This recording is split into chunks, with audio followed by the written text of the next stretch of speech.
Parang nga kaming jologs lang dun eh, di ba? And I know that they can't afford a Rolex yet, but everyone can do it. We can be an inspiration to them. Iwan ng lasting impact sa inyong target market, parang Hive Anzure. Good afternoon!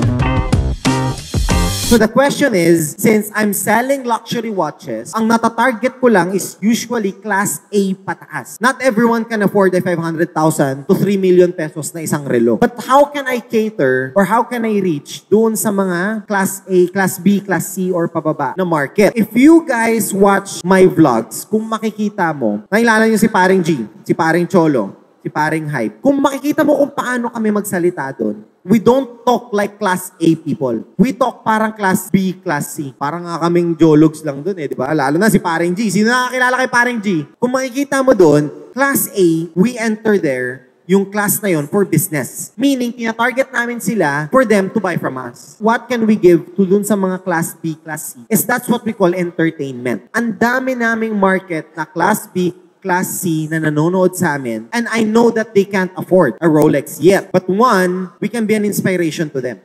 Ang daming goals na makabili ng Rolex. Second, you don't need to have money for you to enjoy our content. Hindi mo kailangan ng pera para ma-enjoy mo yung content namin. Because our content is about entertainment din. It's about educational purposes. Meaning, may value. You can cater to those people who are looking for entertainment and knowledge. And also, you can entertain people that are actually looking for the watch that your business is catering to. So, magkaiba talaga. And that's very tricky kasi ang hirap hanapin ng attack mo sa social media and sa pag-vlog na tutugma, magugustuhan ka ng class A na market at saka class B and C na market. Ang hirap nun. But everyone can do it. Marami tayong nakikita na mga, kunyari si Seiko. Sino dito ang may kilala kay Seiko? O, di ba? Halos lahat, dami. Yung Grand Seiko naman, sino nakakalam kay Grand Seiko? Di ba? Wala. Same thing. Ano bang ginawa ni Seiko tsaka Grand Seiko? Seiko is targeting class C and class B market. Grand Seiko is targeting class A. If they did it with their businesses, you can also do it with yours. For us though, kailangan namin gawin is branding talaga. Sino dito nakasakay na sa Toyota? Kahit anong Toyota, halos lahat, di ba? Sino dito nakasakay sa Lexus? Significantly lower, di ba? Kasi nga, magkaiba sila, pero they're the same company, guys. If one brand can cater to one class of people, or class A lang, class B or C lang, then create another brand that can cater to this type of people naman, or to this type of market. Ganun lang yun. For us though, for me,